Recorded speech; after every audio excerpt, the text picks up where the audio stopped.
ठीक है, तो ये सी हो जाएगा। अब देखो एक बार, फिर हम आगे बढ़ते हैं।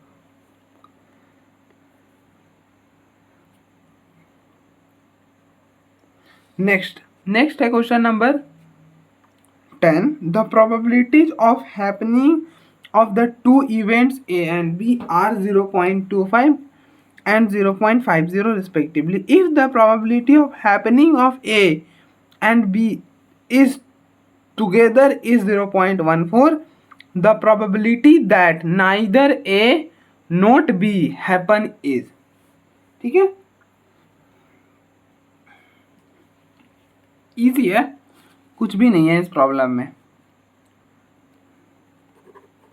फिर भी आप देख लो एक बार। अब देखो क्या बोल रहा है, the probability of happening of two event, मतलब हैपनिंग ऑफ टू इवेंट मतलब हमें क्या दिया हुआ है, हमें दिया हुआ है probability of A, probability of A है 0.25 एंड बी की प्रोबेबिलिटी है 0.50, 0.50, ठीक है, रिस्पेक्टिवली।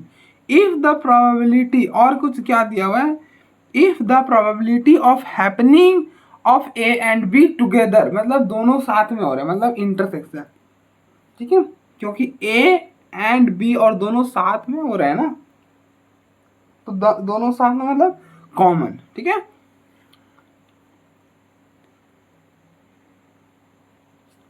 तो and probability of A intersection B is 0.14, और हमसे क्या पूछा है, find the probability that neither A nor B, मतलब हम रिक्वायर्ड प्रोबेबिलिटी क्या है, hence required probability is probability of A intersection B not, neither A not B, ठीक है, हमसे पूछा है ए और बी दोनों नहीं होने चाहिए, तो ए इंटरसेक्शन बी नॉट,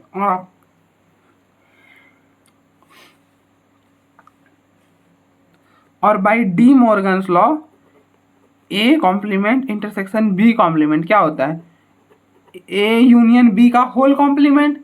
अब आप दोनों साइड प्रोबेबिलिटी लगाओ, तो probability of A complement intersection B complement which is equal to probability of A union B का होल कॉम्प्लीमेंट, और आपको पता है कि प्रोबेबिलिटी ऑफ ए प्लस में प्रोबेबिलिटी ऑफ ए का कॉम्प्लीमेंट 1 के इक्वल होता है, तो यहाँ से प्रोबेबिलिटी ऑफ ए कॉम्प्लीमेंट क्या हो जाएगा, 1 माइनस प्रोबेबिलिटी ऑफ ए हो जाएगा, तो यहाँ से ये क्या हो जाएगा, 1 minus probability of A union B, तो finally probability of A not A complement intersection B complement is equal to 1 minus probability of A union B, तो it will be probability 1 minus probability of A union B, और by addition theorem probability of A union B क्या होता है, it is probability of A plus probability of B minus probability of A intersection B bye addition theorem.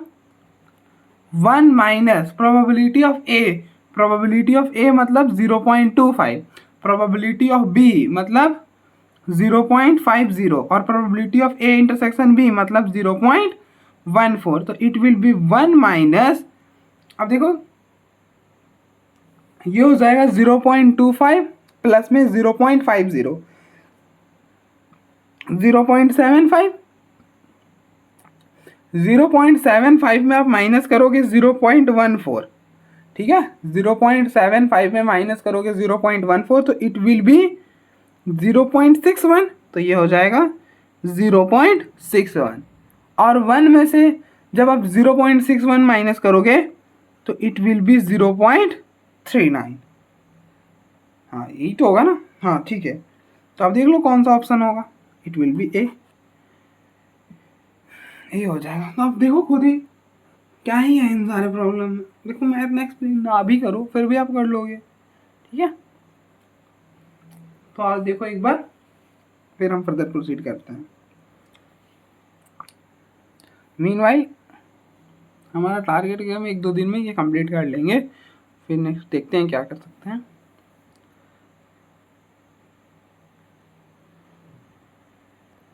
Next question number 11 है, a die is rolled then the probability that a number 1 और 6 में appear is. अब देखो ऐसे तो अगर देखा जाए तो बहुत सिंपल है, प्रॉब्लम में कुछ है ही नहीं, बट हम थोड़ा सा अच्छा से करेंगे।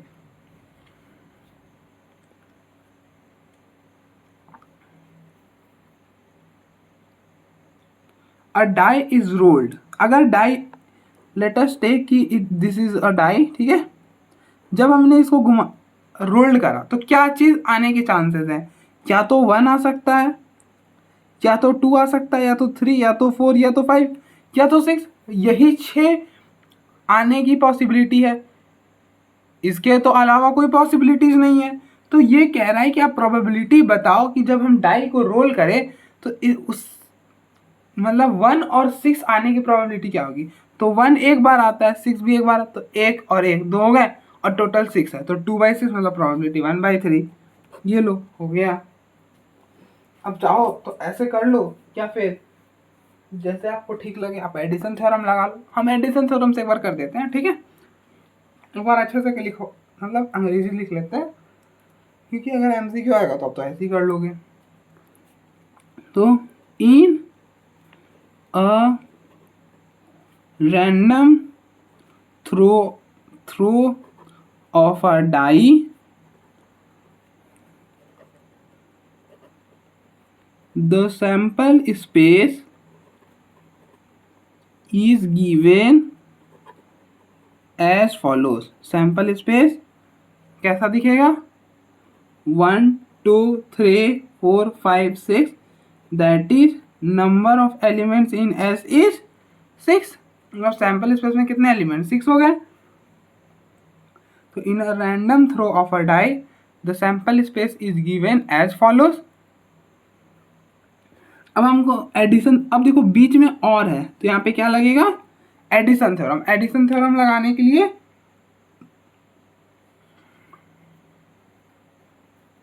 हम लगाएंगे, एडिशन थ्योरम लगाने के लिए हम 2 इवेंट कंसिडर करेंगे। Consider A to B getting the number 1, B getting the number 6।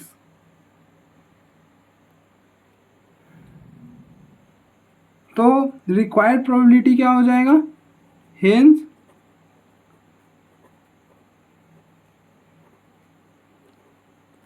required probability will be probability of A union B।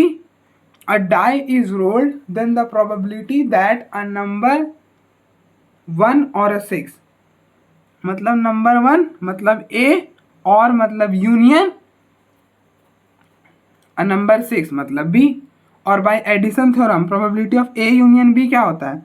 ये होता है probability of A plus probability of B minus probability of A intersection B।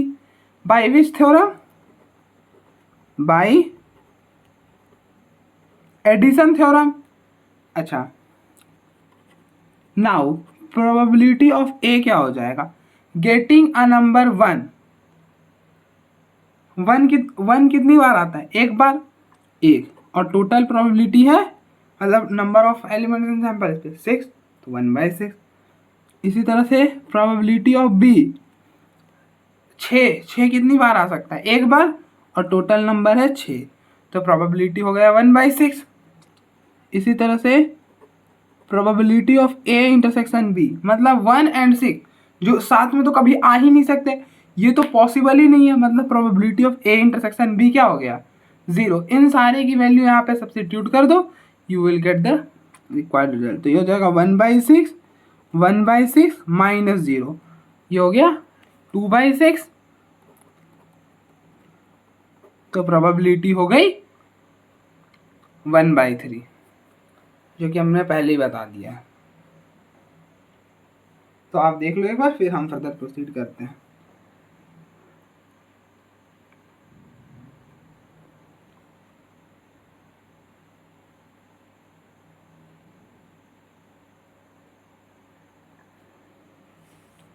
Next next question number 12 है 6 boys and 6 girl seat in a row randomly the probability that all girls seat together is. अब देखो क्या पूछ रहा है,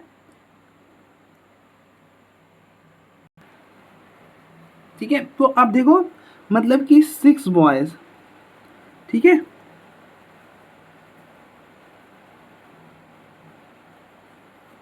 and 6 girls ऐसा एक रो में बैठे हुए हैं, ठीक है, इन अ रो रैंडमली।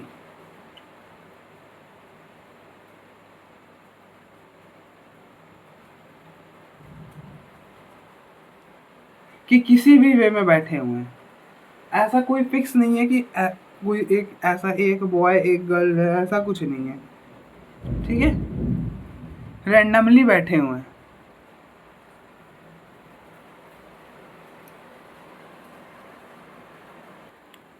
तो इन 12 लोग को अरेंज करने का तरीका क्या होगा?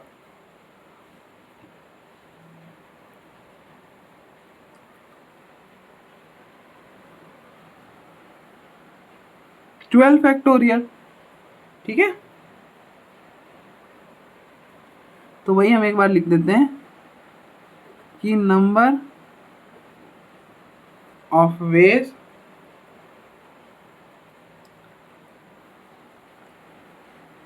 in which 12 persons can be arranged is 12 का factorial.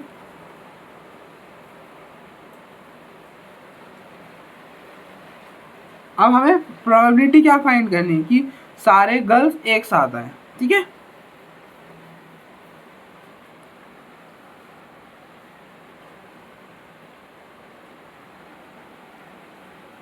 Now number of veg in which 6 girls come together is। तो देखो टोटल 6 गर्ल्स हैं, तो हम उनको एक कंसिडर कर लेंगे, ठीक है। ये 6 गर्ल्स को हम ट्रीट करेंगे 1 पर्सन की तरफ से, ठीक है, और बाकी ये 6 बॉयज़ होंगे लाइक दैट, ठीक है। ये होंगे 6 बॉयज़, 6 बॉयज़, ठीक है, और हम इन 6 गर्ल्स को एक पर्सन की तरह ट्रीट करेंगे। तो अब देखो ये टोटल कितने हो गए? 7 पर्सन, और 7 पर्सन को अरेंज करने का तरीका क्या है? 7 फैक्टोरियल। बट ये 6 आपस में तो अरेंज हो सकते हैं ना। ये जो 6 गर्ल्स हैं, अब देखो मैम क्वेश्चन क्या कह रहा है कि सारे लड़कियों को एक साथ बैठाना, ठीक है, हमने बैठा दिया एक साथ। अब ये ऐसे जा सकते, ये लड़का आ गया सकता है ये बीच में, फिर ये इधर, फिर ये इधर। अब इमेजिन कर कर देखो, ये लड़के आगे पीछे जा सकते, ये लड़कियां ऐसे साथ में ही ट्रैवल कर जाएंगी। बट ये आपस में तो अरेंज हो सकते हैं ना। मतलब ऐसा तो हो सकता है ना कि अगर हम इसे G1 कहें, ये G2 कहें, इसे G3 कहें, इसे G4 कहें और इसे G5 कहें, तो देन दे मतलब ऐसा हो सकता है कि G2 मतलब G2 पहले आ जाए, G1 बाद में आ जाए। ऐसा हो सकता है कि फिर G3 पहले, G1 बाद में। दे कैन अरेंज ना, आपस में तो अरेंज हो ही सकते हैं उससे। फिर भी तो आप देखो, अगर ये आपस में अरेंज होंगे फिर भी रहेंगे तो साथ में ही ना, तो ये आपस में अरेंज हो सकते हैं। और बाकी ये 6 और ये 1 7 हो गया, तो 7 फैक्टोरियल। और क्योंकि ये आपस में भी अरेंज हो सकते हैं तो कितना हो जाएगा? 6 फैक्टोरियल। तो हेंस रिक्वायर्ड प्रोबेबिलिटी क्या होगा? Hence required probability will be this upon में this 7 factorial multiplied by 6 factorial upon में 12 फैक्टोरियल। अब सॉल्व कर कर देखो क्या आता है।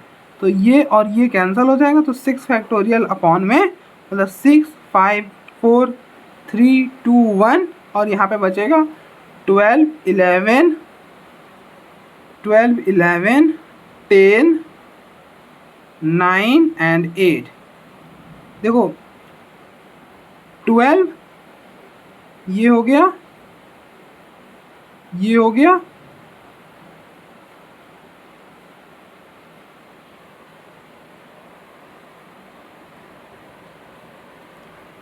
तो ऊपर बचा 1 और नीचे हो गया 12/11। मल्टीप्लाई करोगे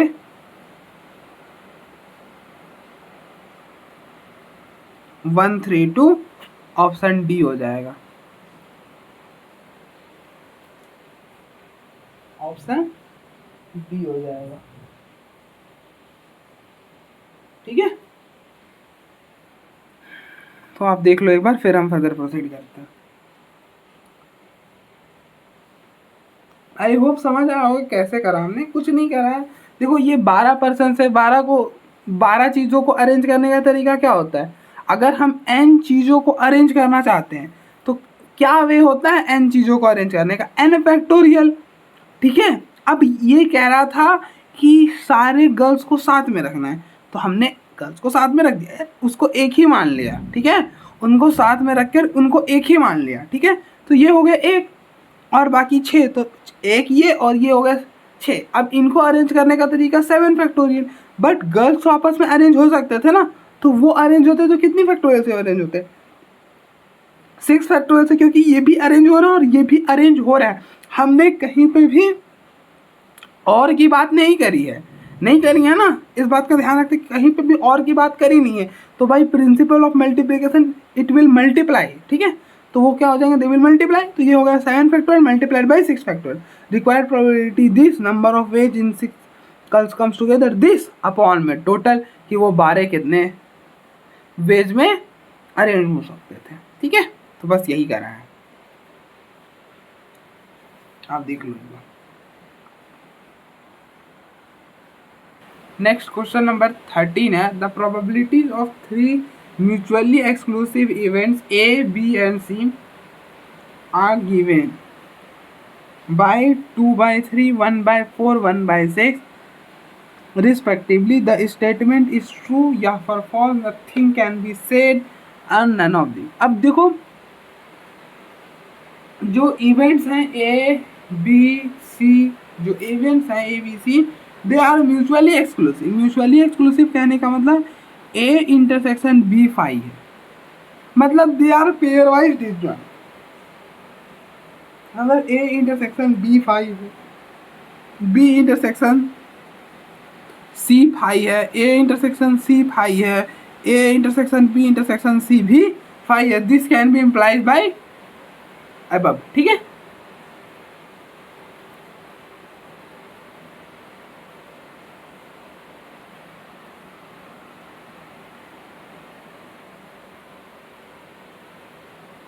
ठीक है, तो ये म्यूचुअली एक्सक्लूसिव है। तो अगर हमें पता करना है ना कि ये जो प्रोबेबिलिटी है दे आर वैलिड है कि नहीं, तो आप probability of A union B union C निकाल लो। अगर वो 1 से बड़ा आ गया, it is not going to be true. ठीक है, पक्का फॉल्स होने वाला है। निकालते हैं एक बार। तो नाउ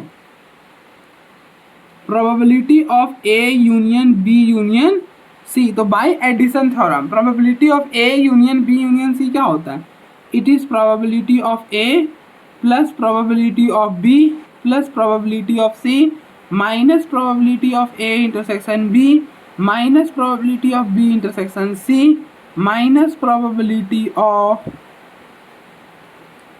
ए इंटरसेक्शन सी प्लस में probability of A intersection B intersection C. अब देखो आप प्रोबेबिलिटी ऑफ ए क्या है, probability of A is 2/3, probability of B is 1/4 and probability of C is 1/6।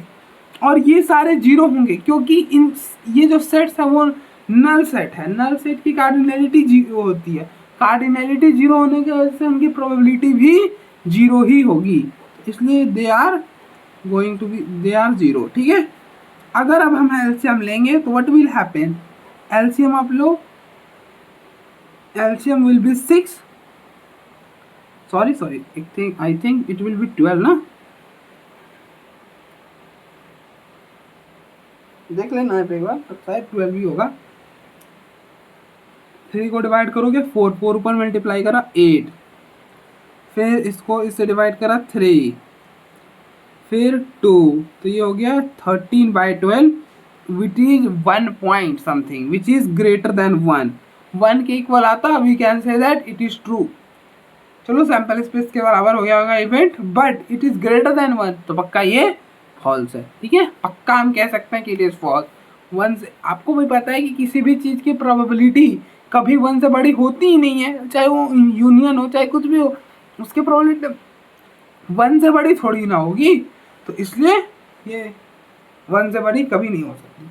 हाँ, वी कैन से दैट कि exhaustive नहीं होगी, मान लेता हूँ कि A union B union C sample space के बराबर नहीं आएंगे, we can think about that, but हम ऐसा थोड़ी कह सकते हैं कि वो 1 से ही बड़ी आ जाएगी, वो तो कभी नहीं होने वाली ना, तो इसलिए पक्का ये फॉल्स है। तो आप देखो एक बार, फिर हम फर्दर प्रोसीड करते हैं। तो इन सारे प्रॉब्लम में कुछ भी नहीं रखा है, इजली हो जाएगी। नेक्स्ट क्वेश्चन नंबर 14 है, if 1 minus 3p by 2, 1 plus 4p by 3, 1 plus p by 6 are the probabilities of 3 mutually exclusive and exhaustive events, then the set of all values of p is, कि p की set की value क्या होगी। ठीक है, तो इसको करते हैं, तो कर लेते हैं। सपोज दैट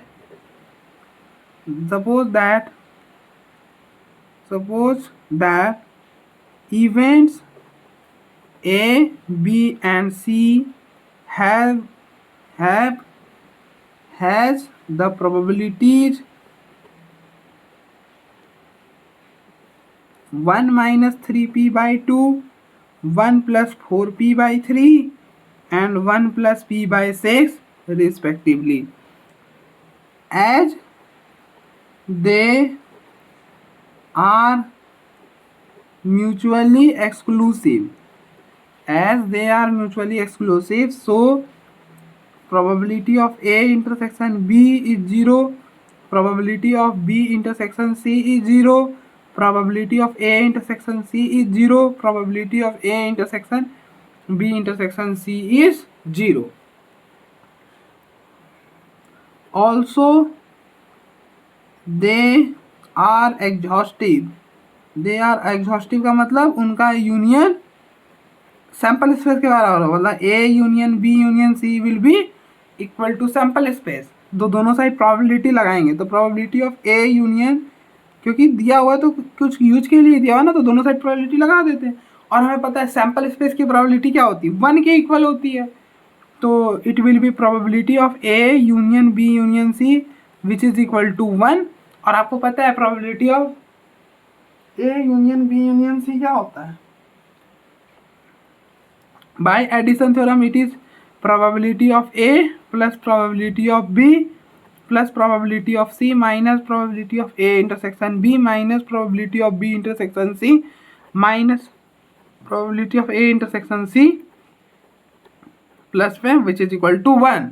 अब आपको पता है ये सारे जीरो हैं, दे आर जीरो। ठीक है, तो यहाँ से हमें क्या पता चलेगा कि probability of A plus probability of B plus probability of C which is equal to 1, और probability of A is 1 minus 3p by 2, probability of B is 1 plus 4p by 2, probability of C is 1 plus p by 2। तो 2 को उस side ही shift कर दोगे, shift कर दोगे तो it will be this. अब सॉल्व करोगे तो क्या आएगा, 1 1 3 हो जाएगा, यहाँ पे हो जाएगा p plus p and p 2p which is equal to 1। ठीक है, फर्दर यहाँ पर आप देख लो एक बार, तो ये हो जाएगा 2p इक्वल टू 1 माइनस 3, तो 2p इक्वल टू -2, तो p की वैल्यू क्या हो गई -1। अब देखो p की वैल्यू किस रेंज में आ रही है, क्या -1 0 और 1 के बीच में होता है, नहीं, तो ऑप्शन ये नहीं होगा। क्या -1 0 और 1 के 3 के बीच में, नहीं, तो ये भी नहीं होगा। क्या -1 0 से इन्फिनिटी के बीच में है, नहीं। ओ माय गॉड, वो तो इस एज में भी नहीं है, तो कौन सा ऑप्शन होगा, लेट मी चेक।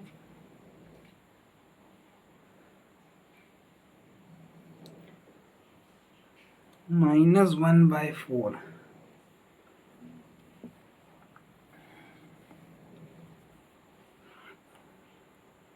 लेकिन मेरा तो -1/5, कुछ तो गलती करा है मैंने यार।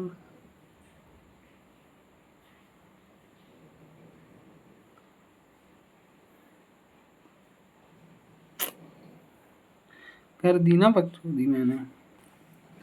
अरे यार 3/6 था। 3/6, 2/3/6 था, तो एलसीएम 6 आता, तो यहाँ पर 6 होता। ठीक है, अब यहाँ पर 6 होता, तो यहाँ पर आप 3 से मल्टीप्लाई करते हो, तो इट विल बी 3 - 9p। यहाँ पे 2 से करते, तो 2 and 8p। ठीक है, बाकी तो सब सही था।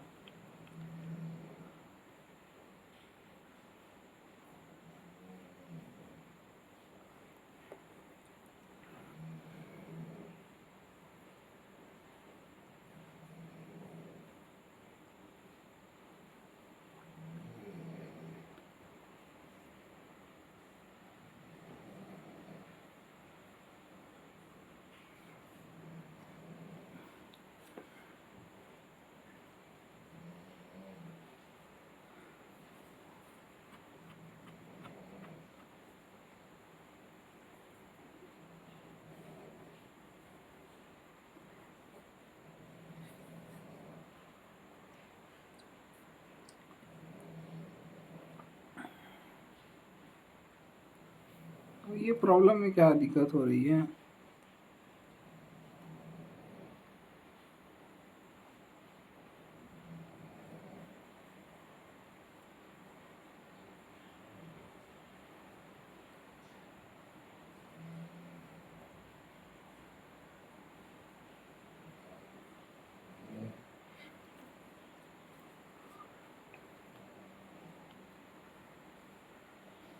वन होगा, सारे की वैल्यू 0 होगी, तो मतलब 1 - 3p, 1 + 4p/3, 1 + p/6। सारे एलसीएम को 6 करोगे तो यहाँ पे 2 से मल्टीप्लाई करोगे तो 2 + 8p होगा, यहाँ पर 3 से करोगे तो 9p होगा, तो ये तो 0 हो जाएगा। ठीक है, तो यहाँ पर हो जाएगी 6 = 6।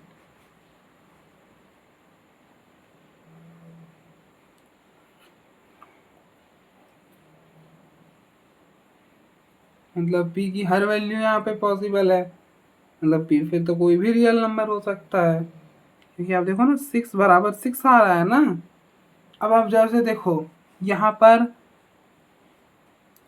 चलो अब चेक करना पड़ेगा। ठीक है, तो 1/2 डालो यहाँ पर। अगर यहाँ पर 1/2 डालते हो, अरे यार सम करोगे तो 6 = 6 ही आ जाएगा।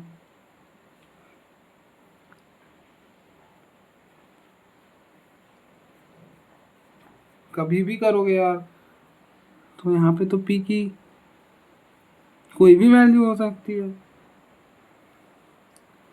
अगर हम यहाँ पर 1 डाल के देखें, लेट मी चेक।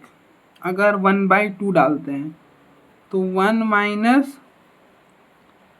3/2 अपॉन में 2 प्लस 1 + 2/3, तो ये 1 हो जाएगा, प्लस 1 + 1/2/3। तो देखो ये 1, ये हो गया ना 1 1, और इट विल बी -1/2, मतलब -1/4। और ये हो जाएगा, यहाँ पर क्या डाला है, हमने डाला है, क्या डाला है,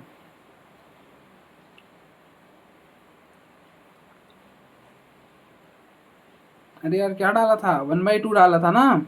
1/2 इट विल बी 3/12।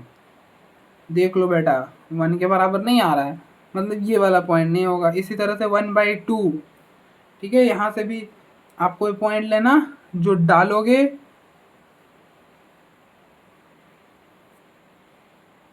तो देखो 1/2 से ये वाला भी नेग्लेक्ट हो जाएगा। अब बचा ये दोनों, तो अब यहाँ पर 0 डाल कर देखो, 0 डाल के देखोगे तो 1/2, 1/4, 1/6, तो ये हो जाएगा 3/2, 6/6 मतलब 1 आ रहा है, ठीक है, 0 पे भी आ रहा है, बट यहाँ पे 0 नहीं है, बट यहाँ पे 0 है ना, तो इसलिए ये वाला ऑप्शन हो जाएगा, ठीक है।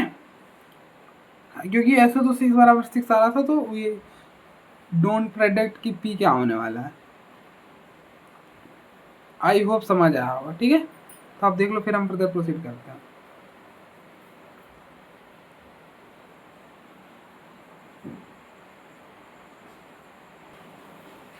नेक्स्ट क्वेश्चन नंबर 15 है, a pack of card contains 4 A, 4 king, 4 queen, 4 Jack.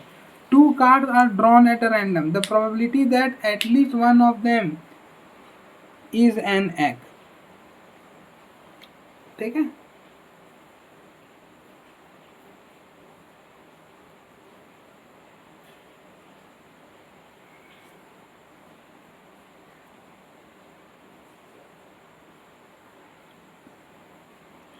अब आप देखो यहाँ पर ना एक अलग सा पैक ऑफ कार्ड है जिसमें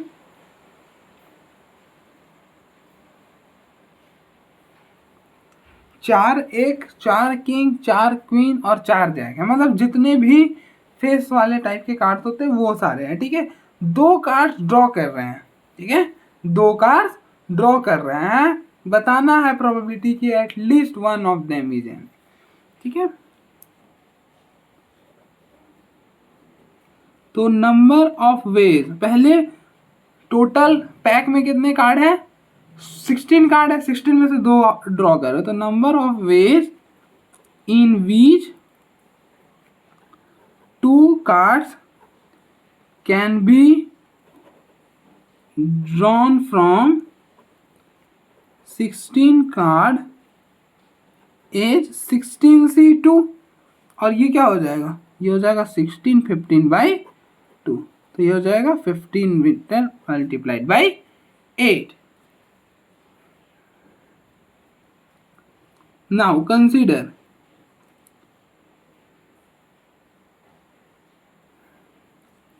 A to be event that the drawn cards contain at least one is, ठीक है।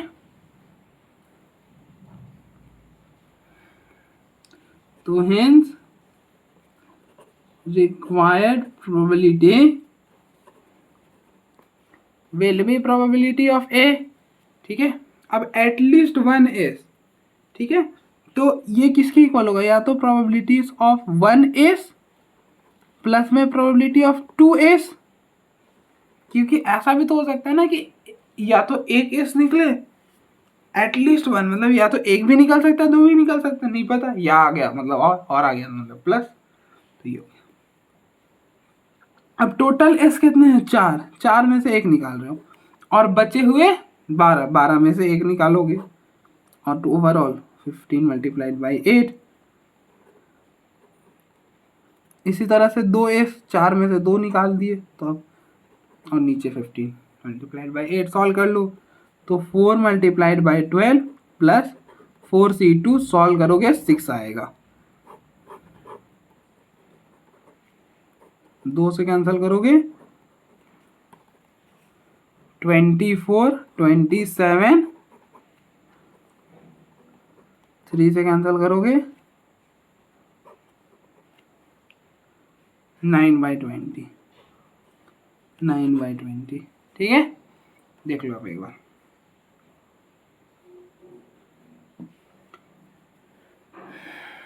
कुछ है नहीं। नेक्स्ट क्वेश्चन नंबर 16 है,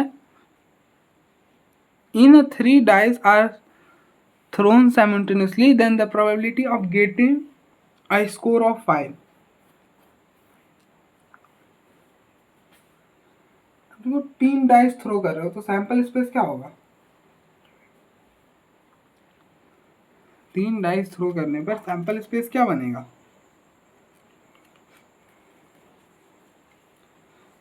देखो ये एक डाइस है, ये एक डाइस है, ये एक डाइस है। इसमें 6 ऑप्शन है, इसमें 6 ऑप्शन है, इसमें भी 6 ऑप्शन है, तीनों को थ्रो कर दिया। तो भाई principle of multiplication, they will multiply. तो टोटल नंबर ऑफ एलिमेंट्स क्या हो जाएंगे सैंपल स्पेस में? 216। इसी चीज को एक बार लिख लेते हैं। तो in a random throw of, in a random throw of 3 dice, the sample space has 216 elementary events. That is, number of elements in S is 216. Consider A to be getting a sum 5। ठीक है, तो 5 क्या आ सकता है? अब देखो option है आपके पास 1 2 3 4 5 6। अब आप देखो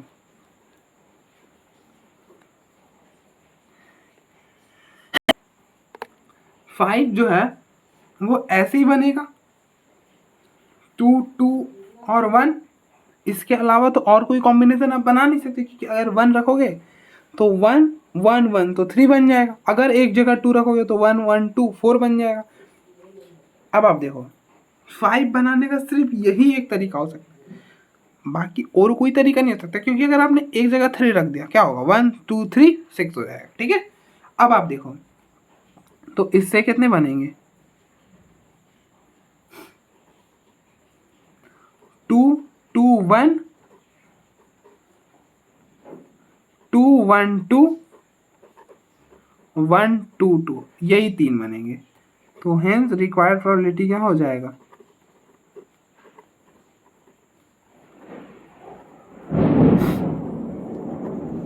प्रोबेबिलिटी ऑफ ए, और प्रोबेबिलिटी ऑफ ए मतलब व्हाट?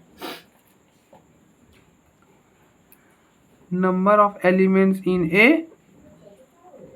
अपॉन में number of elements in S, जिसमें 3 अपॉन 216।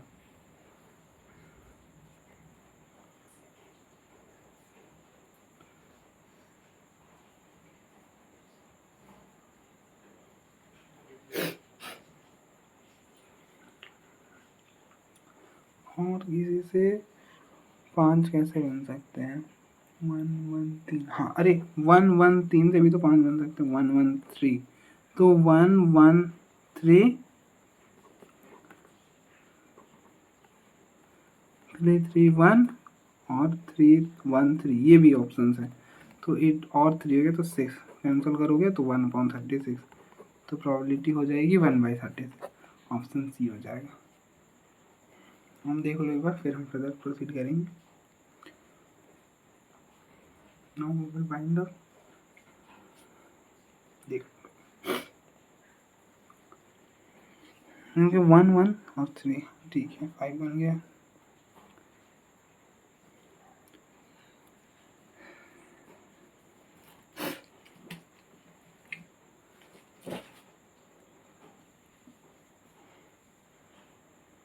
मीनवाइल आज हम यहीं तक करते हैं।